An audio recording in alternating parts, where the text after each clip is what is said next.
Hello everyone, welcome back to online lecture series on engineering thermodynamics. We are continuing with our topic of first law of thermodynamics. So let's begin.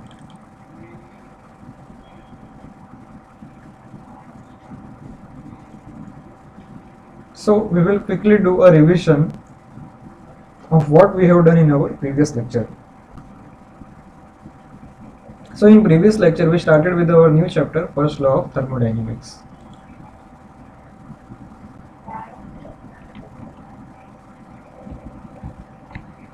We started with first law for a closed system undergoing a cycle, in which we took an example of water filled in adiabatic vessel. So here we analyzed two processes which completed a cycle for which summation of work transfer during a cycle is equal to J into summation of heat transfer during in a cycle, where J is called as Joule's equivalent of heat. And it can also be expressed in this term, that is cyclic integral of dW is equal to cyclic integral of dQ. This is first law for a closed system undergoing a cycle.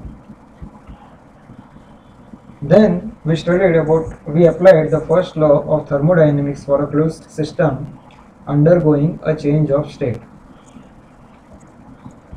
Here we have taken a simple system in which Q and W are present. So in this case, Q minus W is stored within the system, and that is known as internal energy, and it is given by Q minus W is equal to delta E, where delta E is the increase in energy of the system.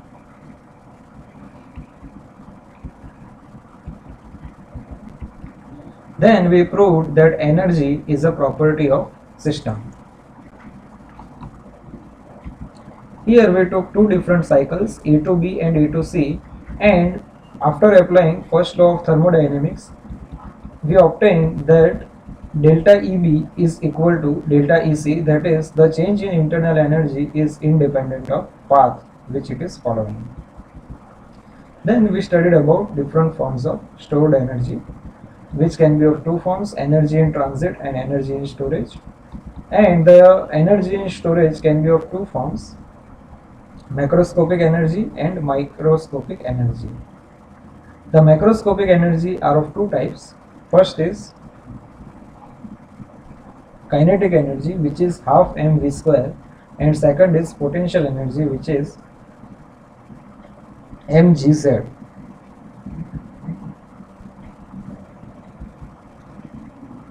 The microscopic mode refers to the energy stored in the molecular and atomic structure of the system, and this can be of various forms like this.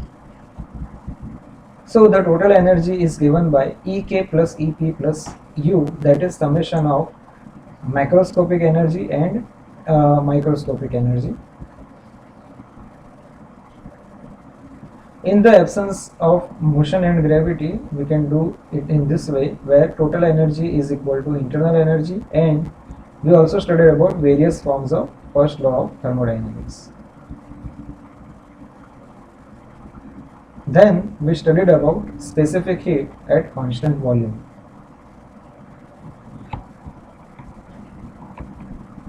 The specific heat of a substance at a constant volume Cv is defined as rate of change of specific internal energy with respect to the temperature when the volume is held constant. It is given by this formula, and we also derived few other equations on this. Then we studied about enthalpy. Enthalpy H is given by U plus PV.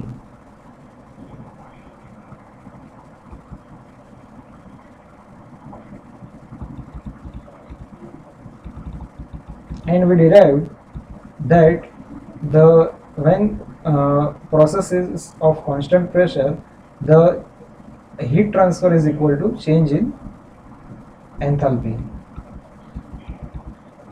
So we have studied up to this, And now we will continue with our new topics remaining in this chapter.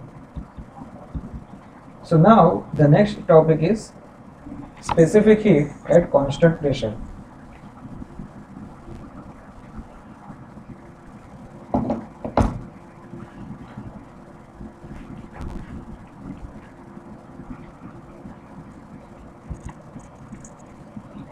The specific heat of a substance at a constant pressure Cp is defined as the rate of change of enthalpy with respect to temperature when the pressure is held constant.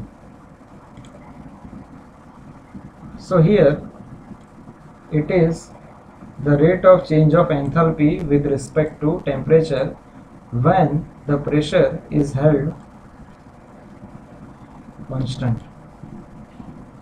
So here Cp is equal to del H over del T when the pressure is kept constant. So here for constant pressure process we can write down the same formula in this way. So here when we integrate this formula we can get this formula.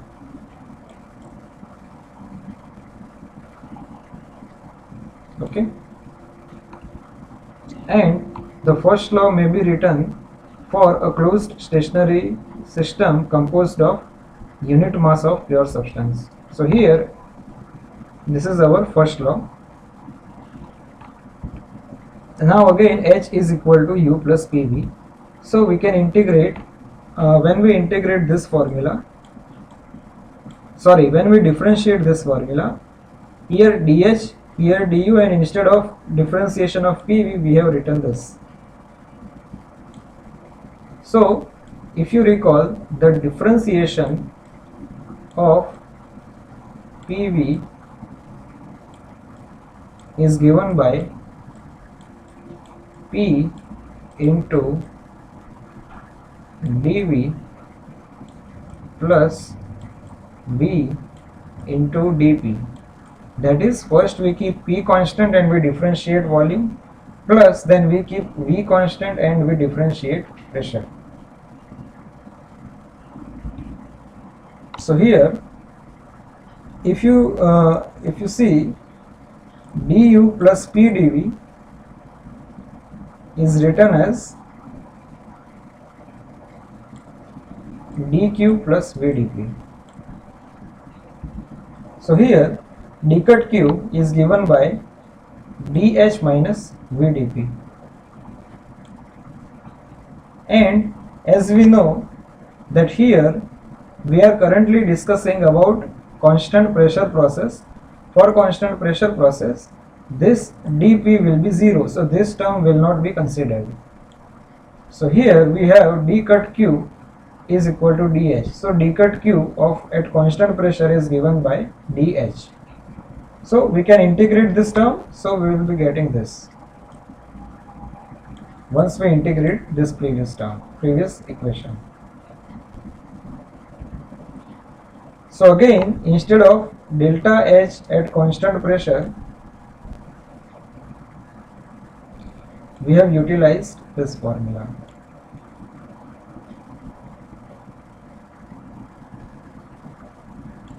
Okay, so here this is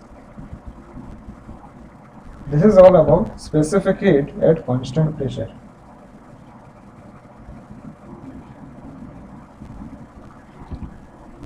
So next is energy of an isolated system.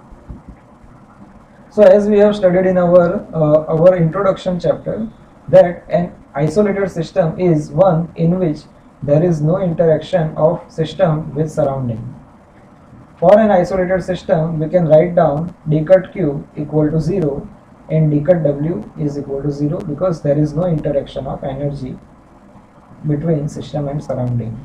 And first law gives us this value, because if you recall the first law gives us that d cut q is equal to dE plus d cut w. So as the value of d cut q and d cut w are 0, so because of that the value of dE will be 0. So its integration gives us that the energy is constant. E is equal to constant. Thus, the energy of an isolated system is always constant. Now, our next and last theory of this chapter is perpetual motion machine of first kind, that is PMM1. So, the first law states that energy can neither be created nor be destroyed, but it can get transformed from one form to another form.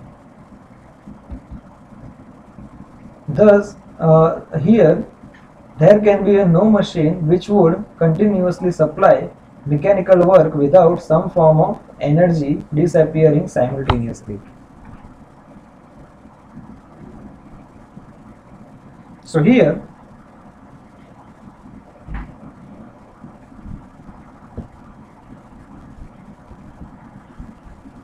to repeat this part, there can be no machine which would continuously supply mechanical work without some form of other energy disappearing simultaneously. So we will understand this with the help of a figure. So here in this figure, let us consider that this part is not present.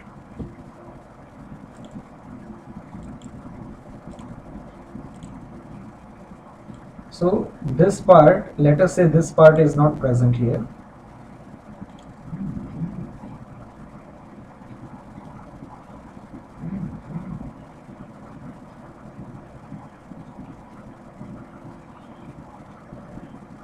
So here, if this part is not present, then this statement is, you can understand with this help of figure, that it will continuously supplying the mechanical work, that is output.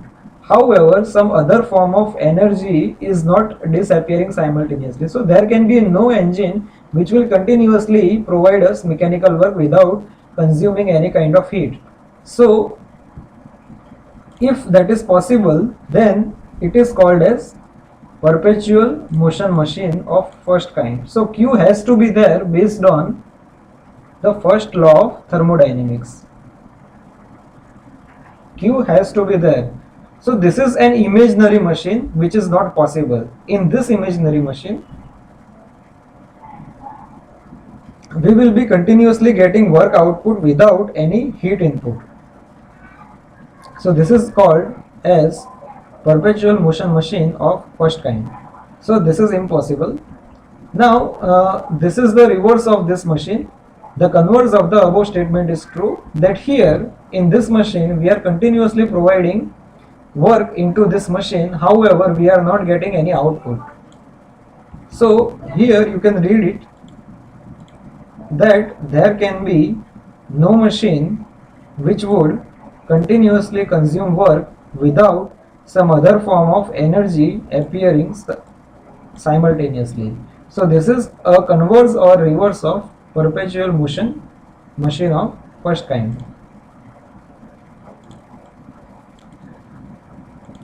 So this is impossible thing. And what is the fundamental behind defining such machine is a machine which will violate the first law of thermodynamics is called as perpetual motion machines. And here we have imagined a machine which will violate the first law of thermodynamics, and then we come to a conclusion that such things are not possible. So this is the end of first portion of first law of thermodynamics. So here let me tell you that this chapter is in two parts, that first law of thermodynamics is in two parts. We have completed the first part of first law of thermodynamics. Now we will go into second part of this chapter.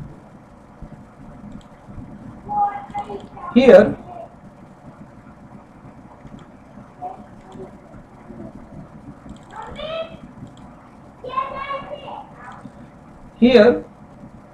this is the second part of first law, in which the first law is applied to the flow processes, in which our first topic is control volume. For any system and it's in any process, the first law can be written as Q equal to delta E plus W. That is already known to you people, where E represents all forms of energy stored in the system.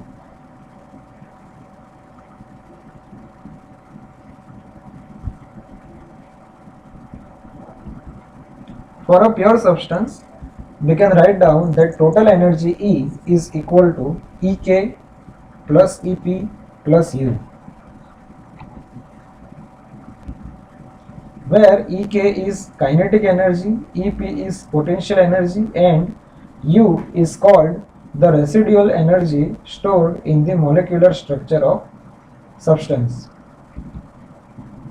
So, for pure substance, we can write down the first law of thermodynamics in this way, that Q is equal to delta Ek plus delta Ep plus delta U plus W. Now, when there is a mass transfer across the system boundary, it is called as open system. That is already that this is the definition itself of an open system. Most of the engineering devices are open system involving flow of fluids through them. So during this entire chapter, we will be applying the first law of thermodynamics to the open system or most of the engineering devices. Now these equations, the equation which is written over here,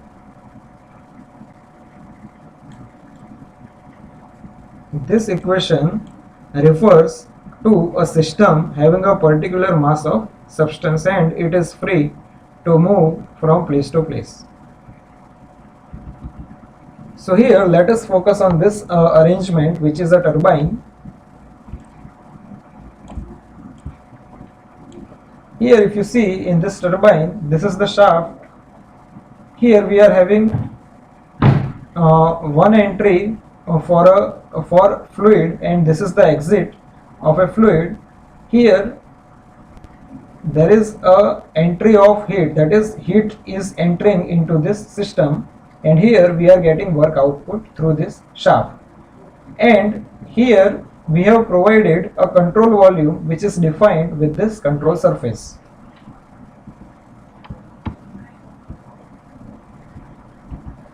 So consider a steam turbine in which the steam enters at a high pressure. So here steam enters at a high pressure from this and this side,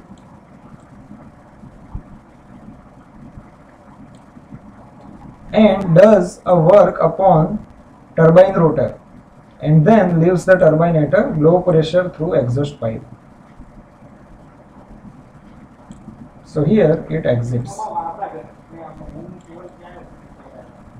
Okay, so here if a certain mass of steam is considered as a thermodynamic system, then the energy equation becomes this.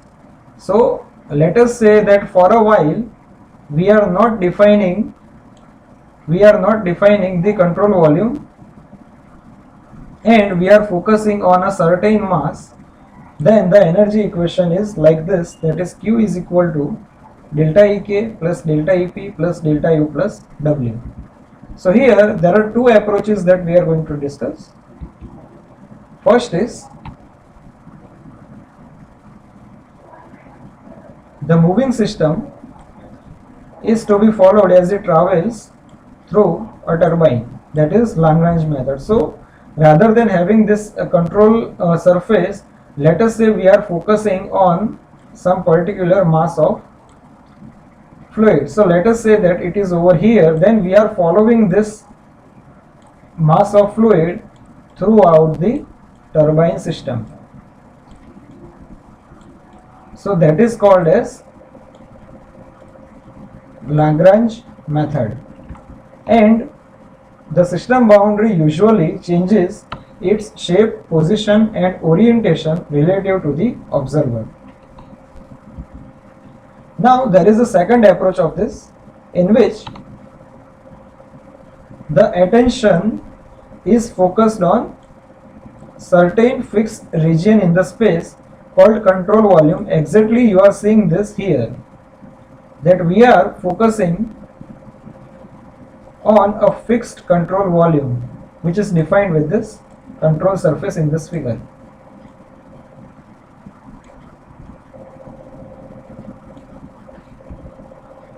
And the control volume boundary remains fixed and unaltered. The broken line in the figure represents the control volume, which is known as control surface. This is same as the system boundary of a control or system boundary of an open system. So during this entire chapter we are going to focus only on approach number 2, that is Euler's method.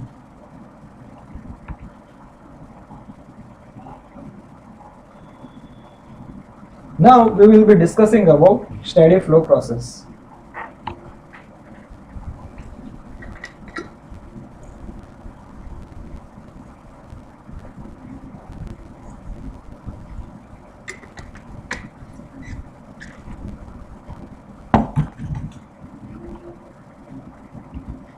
So steady flow means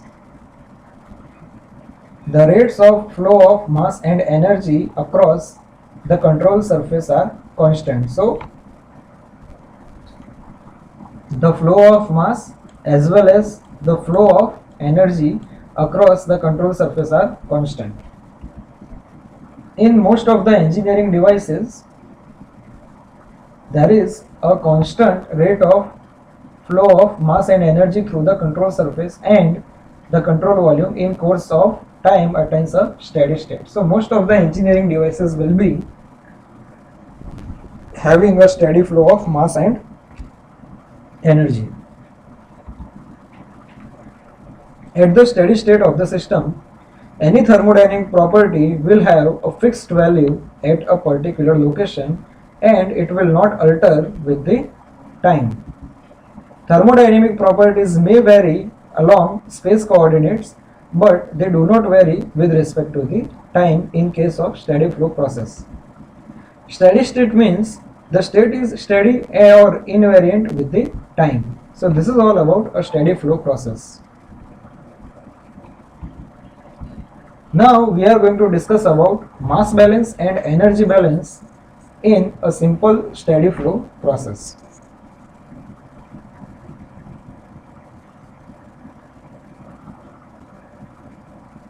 So let's begin. Here first of all focus on this diagram.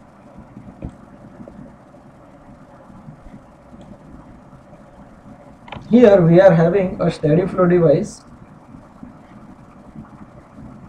in which here there is entry of the fluid and here there is an exit of fluid. Here there is a shaft through which we are getting some work output, which is shown here with d cut wx d tau, and here heat is entering into this control volume, that is d cut q over d tau. The flow entry is at height z1 from the arbitrary datum, and here this is the height of the flow outlet from the arbitrary datum. This is z1 and this is z2, and this steady flow device is provided with this control volume defined with this control surface. So in this figure a steady flow system has been shown in which one stream of fluid enters and another stream of fluid leaves the control volume. There is no accumulation of mass or energy within the control volume. So mass or energy is not stored within this steady flow device, and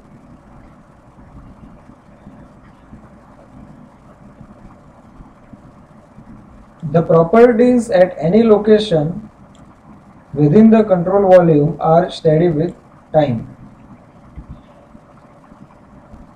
Section 1.1 and Section 2.2 indicate respectively the entrance and exit of fluid mass across the control surface. Now there are some nomenclature that we are going to discuss.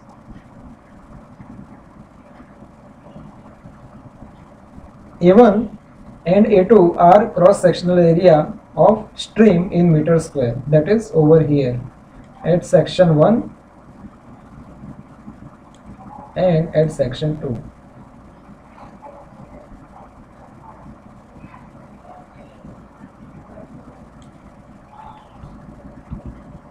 Then W1 and W2 are mass flow rate in kg per second. P1 and P2 are pressure which are absolute in Newton per meter square. Then V1 and V2 are specific volume in meter cube per kg. Let me remind you that the specific volume small v is defined as total volume divided by mass. So you need to remember this, that specific volume is given by total volume divided by mass. And U1 and U2 are specific internal energy in joule per kg. Capital V1 and capital V2 are velocity in meter per second. So I advise you not to confuse yourself between small v and capital V.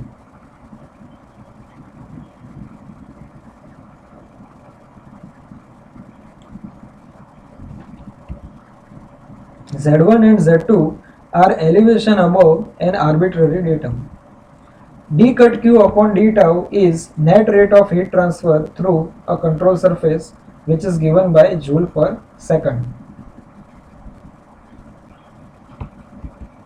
d cut wx upon d tau is net rate of work transfer through this control surface, given in joule per second, and obviously tau is here. Tau is equal to time.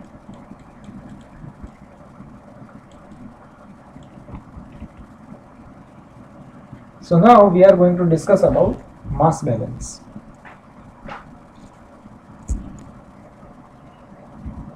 So by conservation of mass, if there is no accumulation of mass within the control volume, the mass flow rate entering must be equal to the mass flow rate leaving. Or it can be written in this way, that is W1 is equal to W2. Here the mass flow rate can also be written by A1 into V1, that is velocity, divided by V1, that is specific volume. So we will try to understand that how we can write down W is equal to capital A into capital V divided by small v. So first of all, to understand this, we will define volume flow rate Q. That is, let us say in liter per second. So suppose we manually need to measure the volume flow rate, then we will take a small pipe or a tube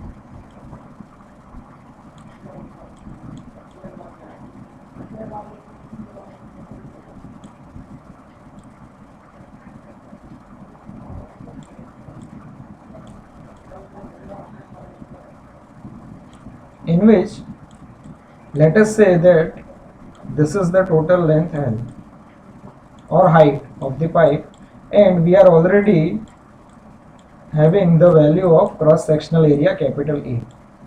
So what we will do to measure the volume flow rate, we will fill this pipe with water. So when we fill this pipe with the water, we can measure the time which is required to fill this length. So we can measure the value of time. in seconds.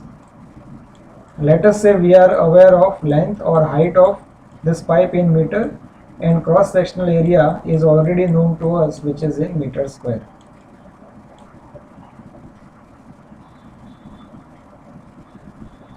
So how we can calculate the value of Q? So here the value of Q is actually can also be written in meter cube per second. So let us say that we measure this in meter cube per second.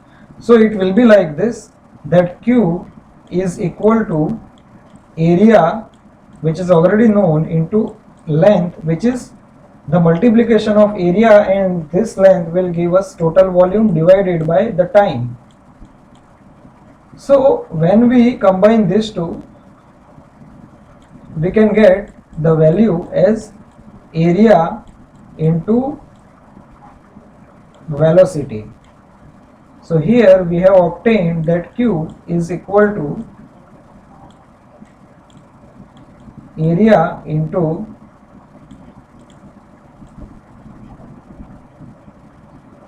velocity.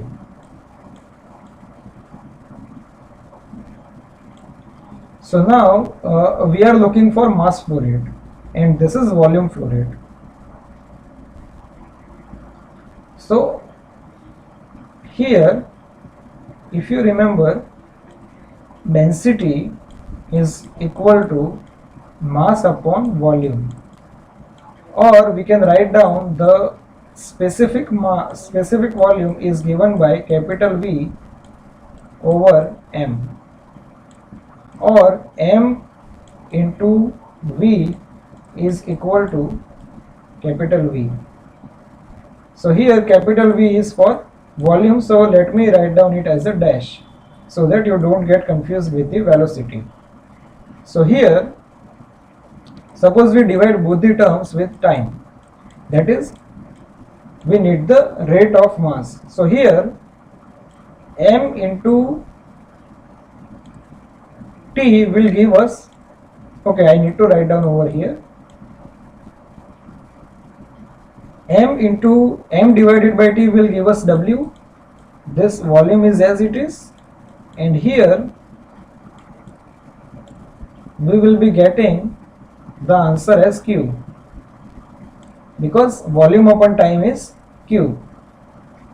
So W is equal to Q divided by V, and we have obtained the value of Q as AV. So A into V divided by V. So here we have proved that the value of W can be written as this.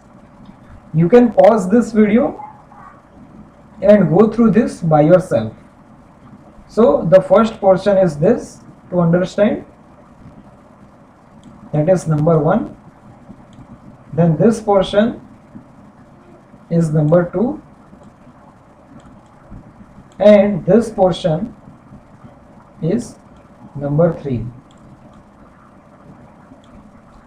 So here you just need to remember that here V prime is the volume or total volume. Okay, so you can pause this video and do this stuff right now, because I am erasing this now.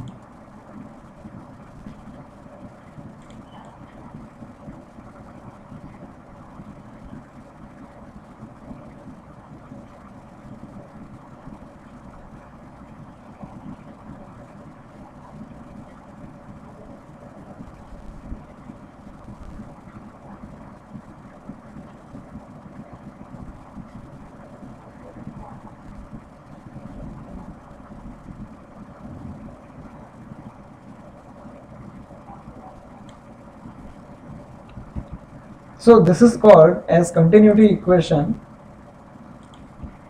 Now we are going to discuss about the energy balance.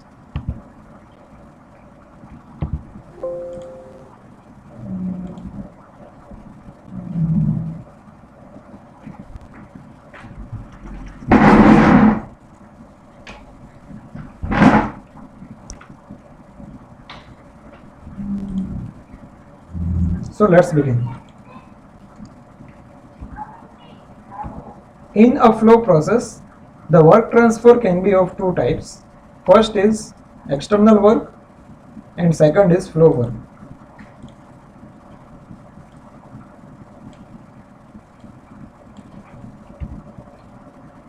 The external work refers to all work transfer across the control surface other than that due to the normal fluid forces.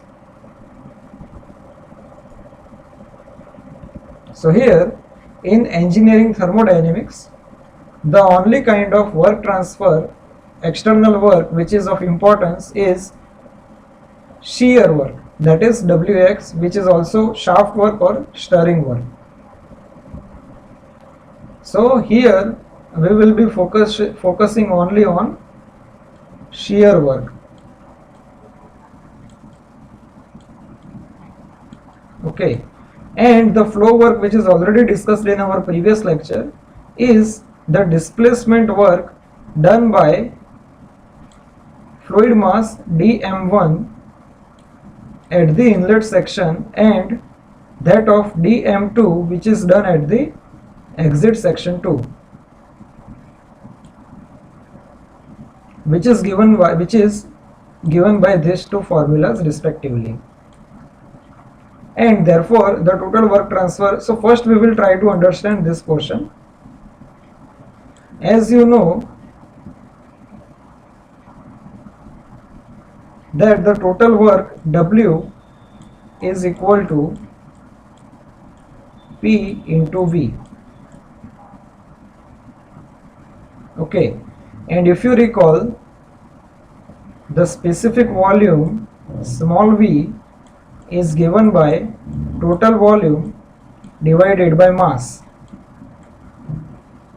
In our case, let us say at section 1 it is this. So for that V1 is equal to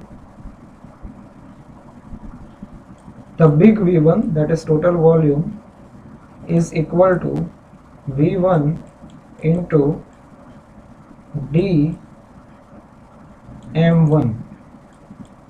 So here to write down further, we will be getting P into V1, that is small one, so let us put 1 over here also, and here we will be getting dm1. So similarly at the exit we will be getting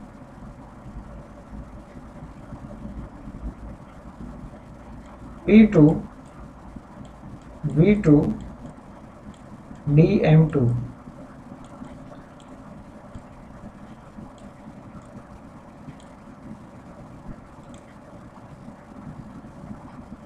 And based on the direction, at the entry this force will be negative and at the exit this work will be positive.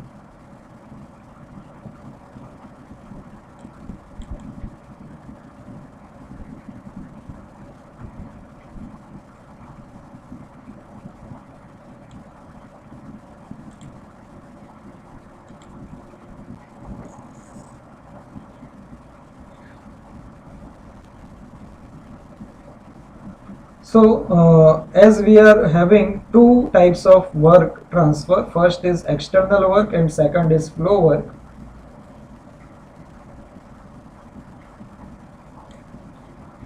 So the total work transfer is given by first is external work, that is Wx, and the remaining two are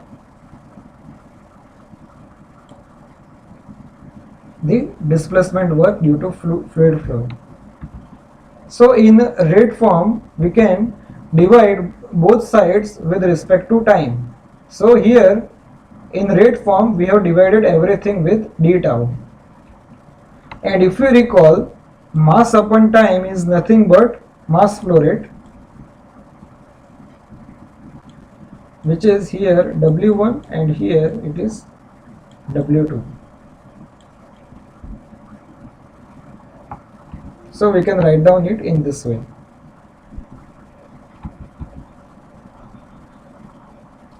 Since there is no accumulation of energy by conservation of energy, the total rate of flow all energy streams entering the control volume must be equal to total rate of flow of all energy streams leaving the control volume. So it can be written in this way, that W1 plus all energy associated with the entering mass plus d cut q upon d tau, that is the heat is entering into this control volume, is equal to W2 E2, where E2 is the energy associated with the exiting mass, plus d cut W upon d tau, which is the work transfer by the system. So here, instead of d cut W upon d tau, we have put this whole equation as written in our previous slide. And then we have taken this negative term on this side, that is minus P1 V1 W1 is taken over here, and then E1 and E2 here refer to the energy carried into or out of control volume with unit mass of fluid. The specific energy is given by this formula, that is Ek plus Ep plus U is equal to V1 square by 2 plus Gz plus U. This is already discussed in our previous lecture. So here, instead of writing E1 and E2,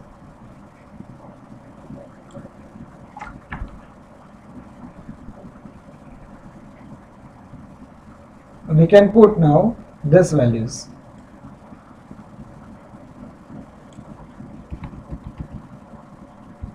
So here, now we have replaced it with this values. The remaining terms are as it is. So here what we have done is we have combined U1 and P1 V1.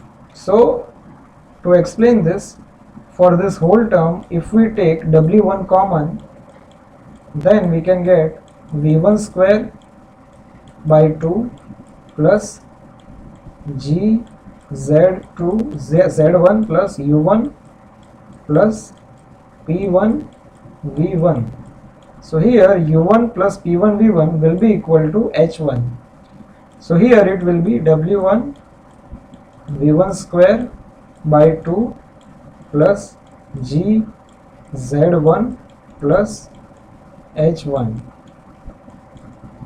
So the same thing is written over here.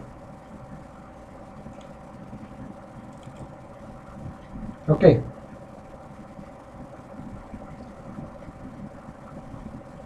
So similar stuff is done over here also. Now since W1 is equal to W2, let W is equal to W1 is equal to W2, which is dm upon d tau, we can replace it with this. So W1 and W2 are now replaced with dm upon d tau. Now we will be dividing the entire equation with dm upon d tau. So here we will be getting this formula. So how these two are changed? See, we have divided that term with dm upon d tau. So when we put d cut q upon d tau divided by dm upon d tau, this 2 will get eliminated, is equal to d cut q upon dm. So similar way you can obtain this. Okay. So here the above two equations, that is this equation and this equation, these two equations are known as steady flow energy equations for a single stream of fluid entering and single stream of fluid leaving the control volume. So now our next part is when there are two fluid streams at inlet and exit of the control volume. So when more than one stream When more than one stream of fluid enters or leaves the control volume, the mass and energy balance for the steady flow is given by this formula. Mass balance is obviously, if you focus over here, W1 plus W2 is equal to W3 plus W4. Similarly, we can write down energy equation also, which is given by this formula. If you see our standard formula, then you can easily write down this formula when there are more than one streams are present. So now our next theory is application of steady flow energy equation for steady flow processes, in which we are going to take various engineering applications. Our first example or application is nozzle and diffuser.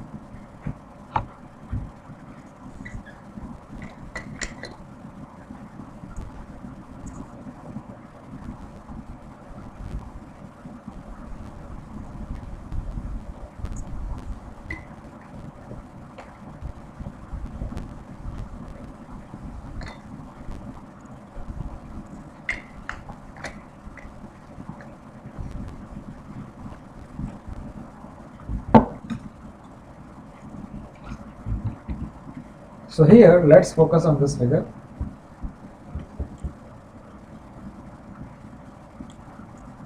Here this is a nozzle, in which here first we are having a converging area and then there is a diverging area.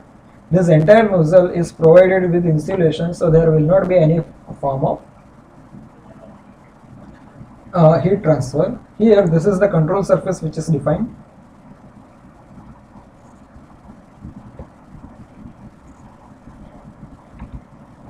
So a nozzle is a device which increases the velocity or kinetic energy of fluid.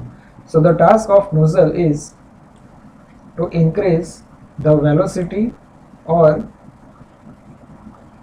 kinetic energy of a fluid at the expense of pressure drop. So here the pressure energy is converted into kinetic energy of fluid, whereas the diffuser works exactly opposite to that, in which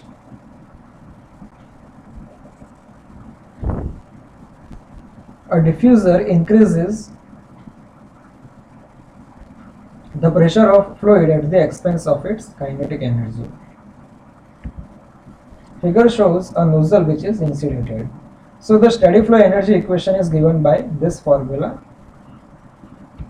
and here d cut q upon d tau, that is this term, is 0 because of insulation, and d cut wx upon d tau is also 0 because there is no work output that we get in a nozzle, as well as the change in potential energy is 0. Now why this potential energy change is 0? Let us say that this is an arbitrary line and our two sections, that are section 1 1 are and 2 2 are at this axis.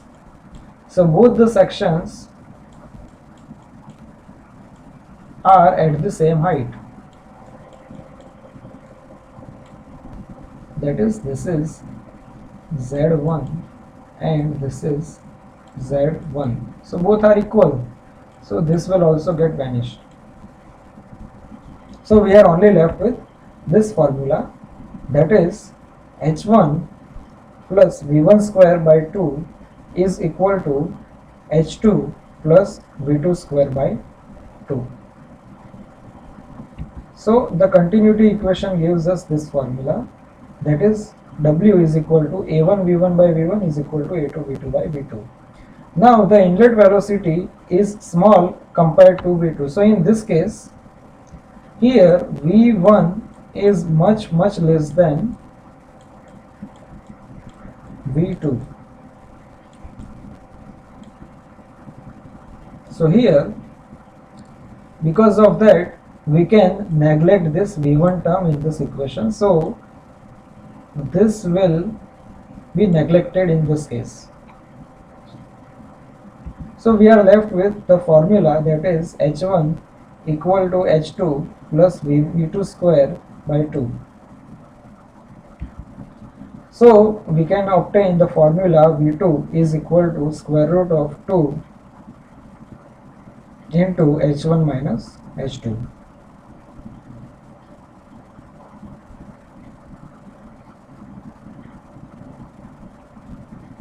So by applying the steady flow energy equation, we have obtained the exit velocity V2 of the nozzle, and that is square root of 2 times the enthalpy difference between two sections. So this is the example of nozzle, and here I have also written diffuser. So you can do this by yourself. It will be exactly similar to the nozzle theory. Here the only difference is, here we are getting pressure energy and at the expense of kinetic energy. So now our next application is throttling device.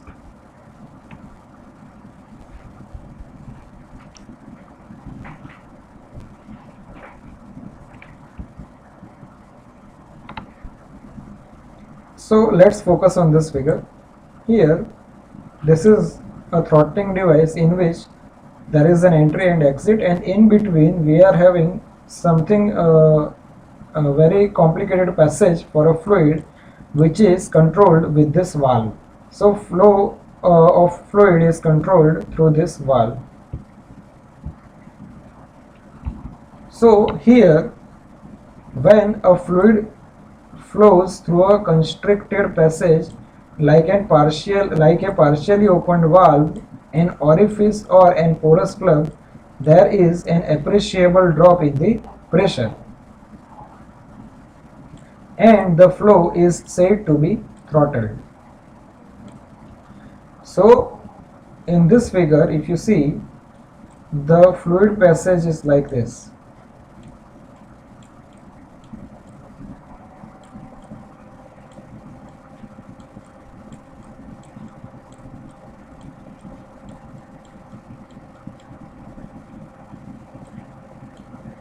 The direction is this.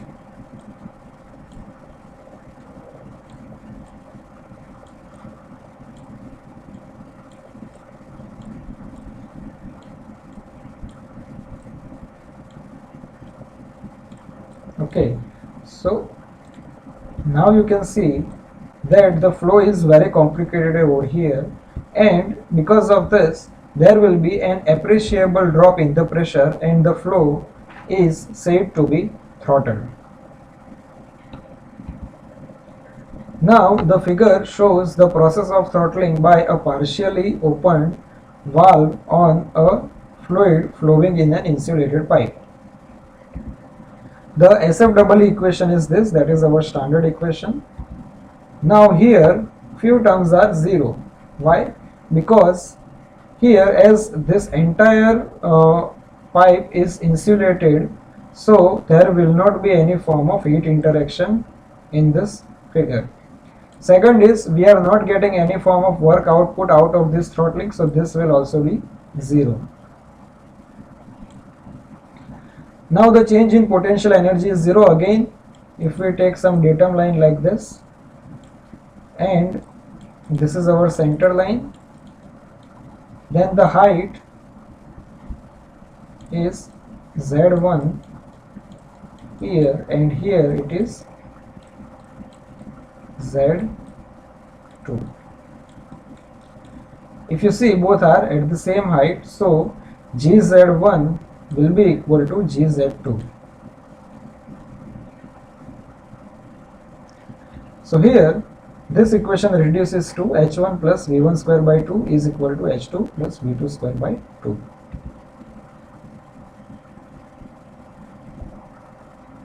Now,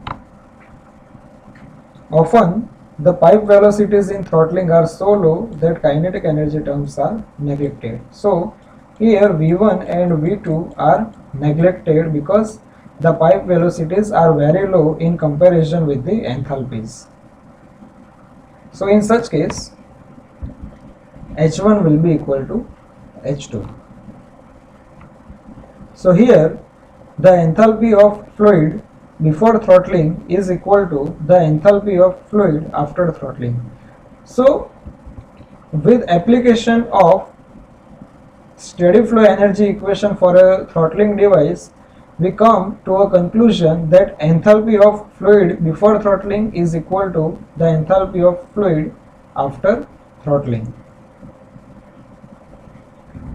So here, this is the end of today's lecture. We will quickly do a revision of what we have done in our today's class.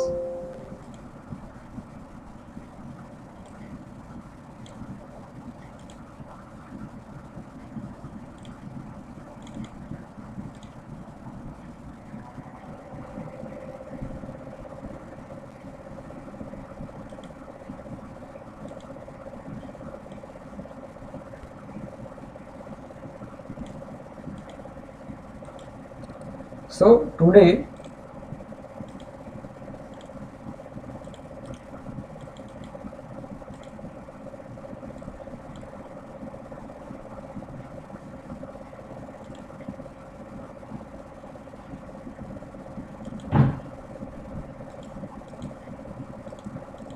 we started with the specific heat at constant pressure, which is B del H upon del tau at constant pressure, and we derived formula of that.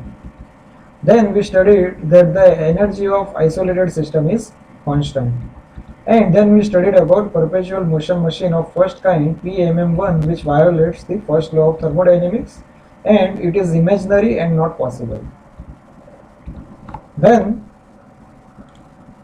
we started our second chapter, which is first law of thermodynamics applied to flow processes. Here first we discussed about control volume, in which when only the most of the engineering devices are open system involving flow of fluids through them.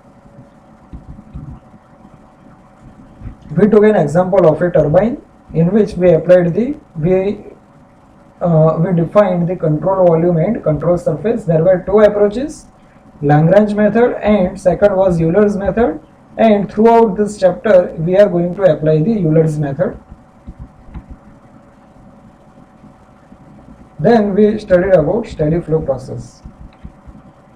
Then mass balance and energy balance in simple steady flow process. We took this example and these are the nomenclature of it.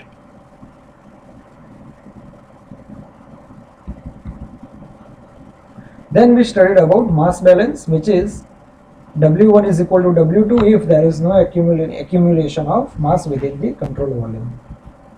And W is written as A into capital V divided by small v. Here capital V is velocity and small v is the specific volume. And this equation is also known as equation of continuity. Then we discussed about energy balance. There are two types of work, external work and flow work. The external work is mainly shear work, and we obtained this formula where Wx is the external work and remaining two terms are the flow work. And we wrote this formula in the rate form.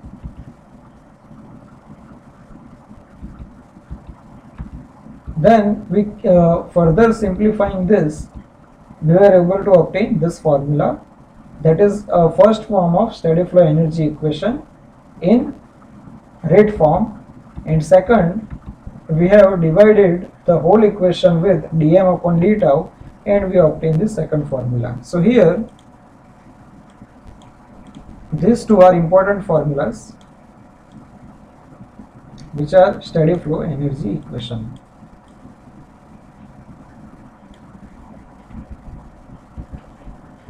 Then this is another example in which more than one streams are present. And then we started with nozzle and diffuser. These are applications of SFEE. In case of nozzle, we have obtained the exit velocity V2 given by square root of 2 into H1 minus H2. And then we took an example of throttling device in which applying SFEE we obtained that enthalpy before and after throttling is same. So this is the end of today's lecture. I hope you enjoyed this lecture. Thank you so much.